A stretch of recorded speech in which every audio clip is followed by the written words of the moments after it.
Righto, tally-o there, champs, and what I'm doing today is the most gratuitous thing ever.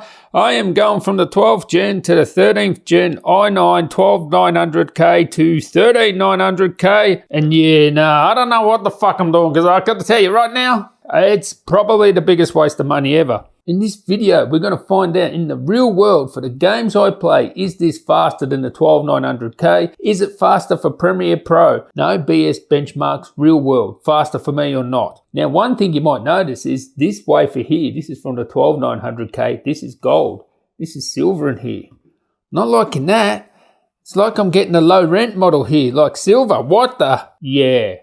It looks like the old gold is going to be saved for the KS or the KFC version. And yes, I know this is gratuitous, and the way I rationalise it, or the way I've sort of, convinced myself to buy this is, when you rationalise something, it really is lying to yourself. Well, I am lying to myself, but here, I have sold my MacBook Pro 16, which is another video coming soon. And I'm using my PC for Premiere Pro. I'm having to suffer the pain of, Creative Cloud 2023. Oh man, now I've got to get my head around that thing. And this thing here should improve my content creation and hopefully gaming too. It has more cores, faster cores. Let's find out, right? Let's just unbox the sucker for a laugh. Yeah, silver. Oh, I feel like a peasant with silver. Compared to gold, you should wait for the KS, shouldn't you? And pay extra for nothing. And yeah, what else do we get in here? Oh, wow, got a sticker there. Wow. Let's open a wafer up. Oh, there it is. Let's put it in my system, see how she goes. Oh mate, I think I nailed this HDR and Premiere. I might be getting there. But anyway, now we're going to see in gaming and video editing, does this thing make a difference? And surprise, oh my god, you will not believe the extra FPS I'm getting in the game I play at least.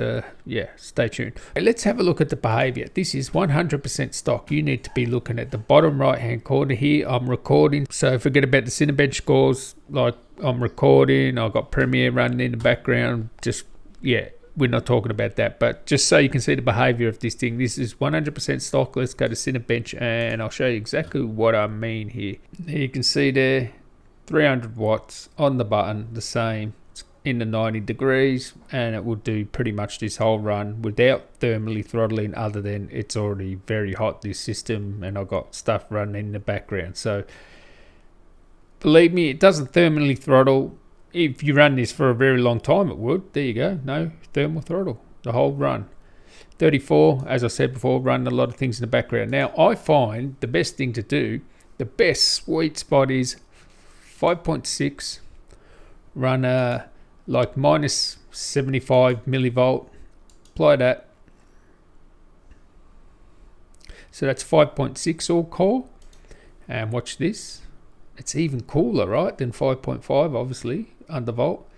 And now, instead of pulling like 330 watts or whatever, we're only pulling 286. This is the sweet spot for this thing. It's stable, at least my chip is.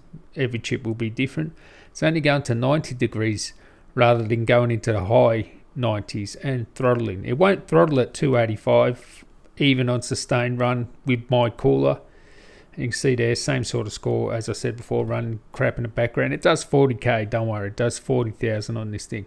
Now this thing is capable of 5.8. Let me just apply it. You can't do 5.8 with an undervolt. I'll just increase that to turbo max. Of course, you've got to be looking at the bottom. So this is 5.8 gigahertz. It can run that. I game at 5.8 gigahertz, all right? Watch this. Boom. Right. Watch how many watts. Bottom right hand corner. Oh, 330 watts and thermally throttled straight away. So now it's doing about 5.5, which is basically stock, right? Because that's all it can handle before it thermally throttles. And running at 5.8, boom, it throttles straight away.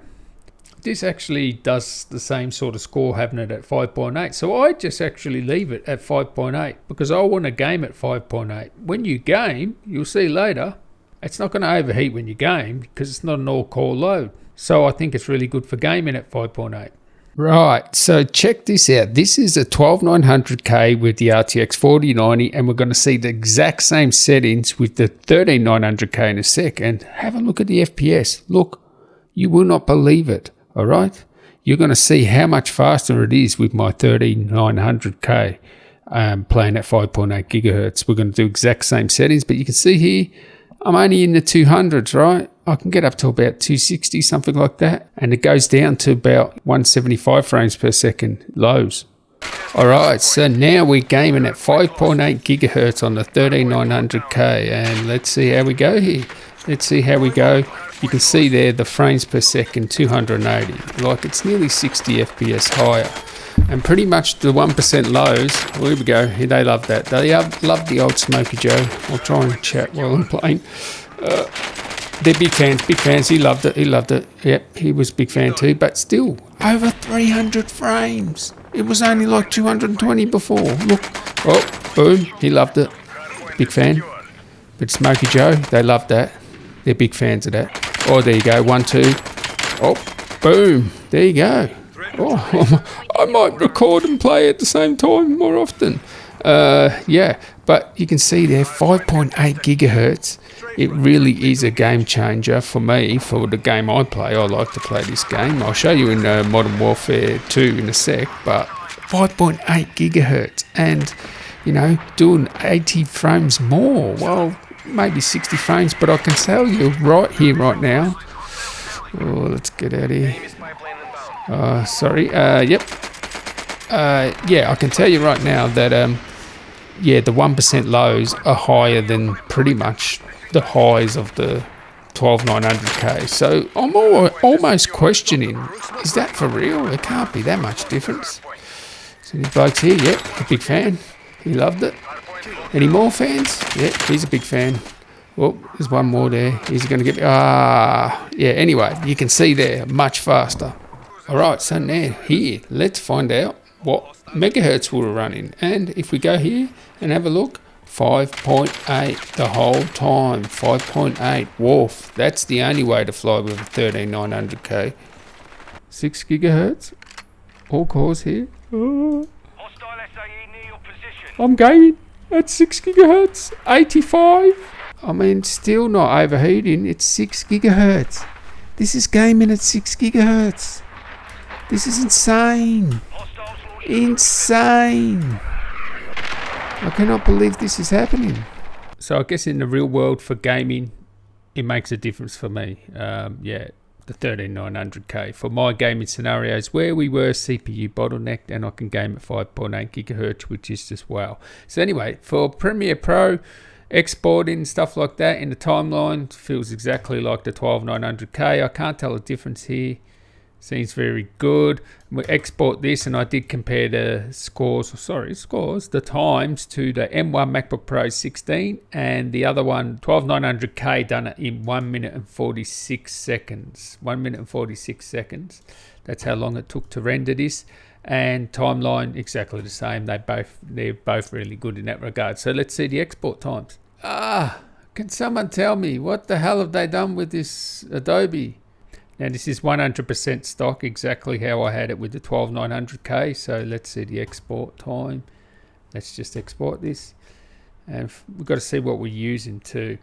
Okay, so I don't know if there'll be a great deal of difference here. We want to look at the GPU. Okay, we're using 100% of the NVIDIA graphics cards there. And once we get to the H.264 and HEVC, I think we'll go to Intel HD. We'll start using that.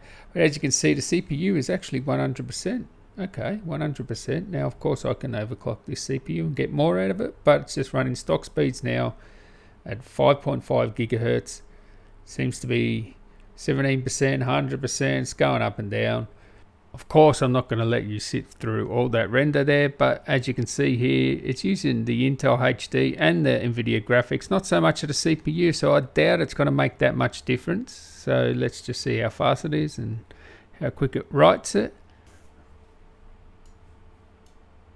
So it's like 135 versus 141, so 146 should I say, so 10 seconds faster.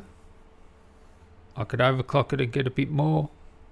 There will be scenarios where, maybe red footage or something else that uses more CPU, it's going to be, quite a bit faster there. Considering it was using mostly Intel HD and NVIDIA graphics card to export this stuff, still that CPU helped to be 10 seconds faster, and the MacBook Pro was, what was it? It was 2 minutes 14 from memory.